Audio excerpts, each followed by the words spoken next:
ভাই এখন কি রান্না করবেন? ভাই নাগা বোম্বাই মরিচের খিচুড়ি। নাগা মুম্বাই মরিচের খিচুড়ি। এখন কি দিলেন? সরিষা তেল। সরিষা তেল। হ্যাঁ। এখন কি দিবেন? পেঁয়াজ দিতেছি ভাই। পেঁয়াজ। প্রথমে সরিষা তেল, এরপরে পেঁয়াজ নাকি? হ্যাঁ। এলাচ, লং, দারচিনি। আচ্ছা। তেজপাতা আছে। আচ্ছা, এই যে আস্ত রসুন। রসুনও দেন? হ্যাঁ হ্যাঁ, জাস্ট রসুন কি ধোয়া আছে ভাই? সব ধোয়া ভাই, ফ্রেশ।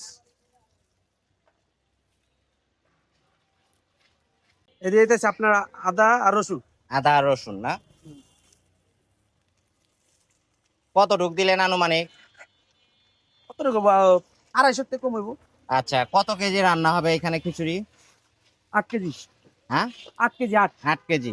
আচ্ছা, জিজ্ঞেস করার উদ্দেশ্য হলো এটা যে হচ্ছে অনেক মায়েরা বা বোনেরা বাড়িতে হচ্ছে এই টাইপের খিচুড়ি রান্না করে তার হাজবেন্ডদের খাওয়াইতে চায়। হ্যাঁ হ্যাঁ। তো আমরা পাশাপাশি পরিমাণ অনুযায়ী রেসিপিটাও তাদেরকে বলে দিতেছি যাতে তারা হাজবেন্ডের খাওয়াইতে পারে, আপ্যায়ন করতে পারে। হ্যাঁ। এখন কি দিবেন? যে হলুদ দিব, পরিমাণ মতো হলুদ দিব। পরিমাণ মতো হলুদ। আচ্ছা, কত ঢুক দিতেছেন আনুমানিক? ভাই আমার যতটুকু খিচুড়ি এতটুকু যতটুকু প্রয়োজন হইতে আছে ততটুকু আমি দিয়েছি। না, তারপরে ওই যে বললাম যে বোনেরা বা মায়েরা হচ্ছে রান্না করবে, ওই হিসাব করে অনেকে নতুন রাঁধুনি আছে, এটা রান্না করে খাওয়াইতে চায়। 1 কেজি খিচুড়ি পাকান তাহলে এটাতে একটু যে ছোট চামচ আছে ওটা 1 চামচ একটু বেশি দিলে না। আচ্ছা, 1 কেজি খিচুড়ি পাকাইলে 4 চামচের 1 চামচের একটু বেশি হ্যাঁ। দিলেই হয় হলুদ। আচ্ছা, এটার সাথে দিতে মরিচের গুঁড়া। মরিচের গুঁড়া। মরিচের গুঁড়া কি পরিমাণে দিতে হয়? মরিচের গুঁড়া আপনি হচ্ছে এটা হলুদের মতো আপনি যতটুকু ঝাল পছন্দ করেন ততটুকু ওই আপনি স্বাদ অনুযায়ী। হ্যাঁ। আচ্ছা, যে তারপর যেরকম- মানে সোয়া চামচ যদি হচ্ছে আপনার 4 চামচের হলুদ দেয় তাহলে 1.5 চামচ পরিমাণ হচ্ছে 1.5 চামচ বা 1.25 চামচ হ্যাঁ। মরিচের গুঁড়া দিলেই হয় নাকি? কি কি ডাল আছে? আচ্ছা, মুগ ডাল আছে, মসুর ডাল আছে। মুগ ডাল আর মসুর মসুর ডাল। ডাল। আচ্ছা, দেন।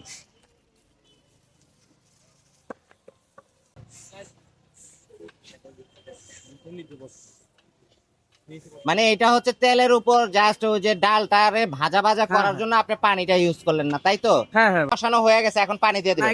একটু পানি দিয়া আর একটু সুন্দর আর করে একটু কষাবো। কষাইবেন। আচ্ছা,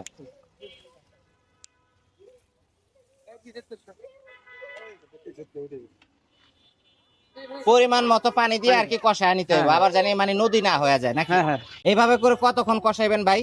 এই যে আপনার হচ্ছে 5-7 মিনিট। 5-7 মিনিট। আর এটার সাথে আমি মশলা মিক্স মানে করে বুঝবে দিয়েছি। কিভাবে মানুষ যে বাসায় রান্না করবে তখন তারা বুঝবে কিভাবে যে এটা হচ্ছে কষানোটা হয়ে গেছে? আপনার কষানো হলে এটা উপরে তেল ছেড়ে দিবি। উপর দিয়ে তেল ছাড়বে, তেল আছে। তৈলাক্ত বা তেলটা উপর দিয়ে ভাসবে, তখন বোঝা যাবে যে ও কষানো হয়ে গেছে। এটার সাথে আমি মশলা দিয়ে দিতেছি। আচ্ছা, এখন কি মশলা দিতেছেন? জিরা, ধনিয়া। জিরা এবং ধনিয়া গুঁড়া। হ্যাঁ। এটা পরিমাণটা কি রকম দিবে মানুষ? এটা হচ্ছে আপনি যদি কম পাকান আপনি হচ্ছে এটা 1 চামচ দিতে পারেন। 1 চামচ। হ্যাঁ। আর যদি আচ্ছা, বেশি পাকান তাহলে বেশি দিতে হবে। বেশি দিতে হয়। হচ্ছে মুরগি মশলা যেন ফ্লেভার আসে। মুরগির মশলা হ্যাঁ। ফ্লেভারের জন্য। আচ্ছা, তো রেডিমেড না? হ্যাঁ, রেডিমেড। হ্যাঁ। আমাদের কিন্তু ডাল কষানো শেষ, এই যে উপরে আচ্ছা। কিন্তু তেল ছেড়ে দিছে। আচ্ছা, অলরেডি তেল ছেড়ে দিছে না? এই যে এই পরিমাণ হচ্ছে এই রকম ভাবে তেল ছাড়বে। তেল ছেড়ে দিছে, আমরা ডাল কষানো শেষ, এখন আমরা পানি দিয়ে দেব। পানি দিবেন। যতটুকু খাবার পাবেন ততটুকু পানি দিতে হবে, তার থেকে বেশি দিতে হবে। যখন খিচুড়ি তার থেকে বেশি দিতে হবে। খিচুড়ির ক্ষেত্রে কি পরিমাণে পানিটা দিবেন? যদি আপনি পোলার চালে যদি আপনি 1 কেজিতে আপনি 1.5 কেজি পানি দেন, সেক্ষেত্রে খিচুড়িতে 2 কেজি দিতে হবে। 2 কেজি দিতে হ্যাঁ, হয়। যেটা আচ্ছা। এটার সাথে ডাল আছে যে তার জন্য। আচ্ছা, এটা তো মানে ভুনা খিচুড়ির জন্য হচ্ছে এই পরিমাণটা, হ্যাঁ তাই তো? হ্যাঁ। 2 কাঁচামরিচ ভাই। কাঁচামরিচ। হ্যাঁ, কাঁচামরিচ দিয়েছে। আচ্ছা, সবকিছু দিলেন, পানিও দিলেন, লবণটা দিলেন না? লবণ দিব ভাই, লবণ চাইছিলাম যে পরে দিয়ে এখনই দিয়ে দিতেছে। আচ্ছা, মানে দর্শকদের কমেন্ট থাকবে এটা যে সবকিছু দেওয়া হইলো, পানিও দেওয়া হইলো, ডালটা যে সিদ্ধ হইব তাহলে হচ্ছে লবণ না দিলে তো ডালে টেস্ট আসবে না। লবণ দিতেছি। কি কি পরিমাণ? মানে স্বাদ মতো। হ্যাঁ, সব। স্বাদ মতো। বোম্বাই মরিচের খিচুড়ি। হ্যাঁ। শুধু আপনি কাঁচা মরিচ দিলেন, বোম্বাই মরিচ দিবেন না? বোম্বাই মরিচটা আছে ভাই, আচ্ছা। সবই আছে, সবই দিও। বোম্বাই মরিচ তো দিবেন। এই যে দেখেন। আচ্ছা, এই হচ্ছে নাগা বোম্বাই মরিচ। এই নাগা এই যে। আচ্ছা, পরিমাণে কম হয়ে গেল না? ঝাল হবে? এর উপরে আবার দিব ভাই। আচ্ছা, আবার দিবেন। আবার দেওয়া হবে। আবার দিবেন, মানে এটা হচ্ছে গলে যায় হ্যাঁ, যাতে mixed এর জন্য। মিক্সড হয়ে যায়, আর হচ্ছে পরে আবার দিবেন। হ্যাঁ, হ্যাঁ, দিয়ে দেন। এভাবে নাড়াচাড়া কতক্ষণ করবেন? আর লাড়াচাড়া করবো না, এখন ঢেকে দিব। ঢেকে দিবেন, মানে বলক আসলে এরপর বাকিটা পরে দিবেন। চাল ছাড়বো। তাহলে হচ্ছে পানি বলক আইসা বলক পড়ছে আইসা, এখন নাকি? আমরা চাল দিব। এখন চাল দিতেছেন। হ্যাঁ। কতটুক চাল আছে? 8 কেজি। 8 কেজি চাল। আচ্ছা, রান্নাটা হইতে টোটাল কতক্ষণ সময় লাগতে পারে?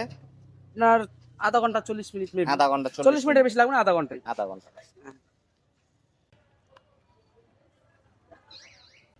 ভাই এখন কি দিতেছেন? ধন্যবাদ ভাই। ধনে পাতা। হ্যাঁ, এই যে বোম্বাই মরিচ দিয়ে দিতেছেন। আচ্ছা, মানে প্রথমে দিছিলেন কাইটা, এখন দিতেছেন আস্তে হচ্ছে আস্ত। হ্যাঁ, এই সরিষার তেল ভাই। সরিষার তেল।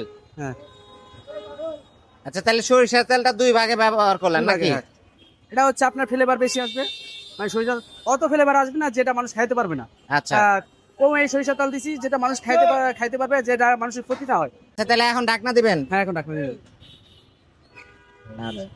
ডাকনা দেন। লারা দিয়ে আর কই? এই তাহলে কি হয়ে গেছে? হ্যাঁ ভাই, হয়ে গেছে। এখন আমরা এখন নামায় ফেলবেন, হ্যাঁ, নামায় কাস্টমারের জন্য রেডি। হ্যাঁ হ্যাঁ।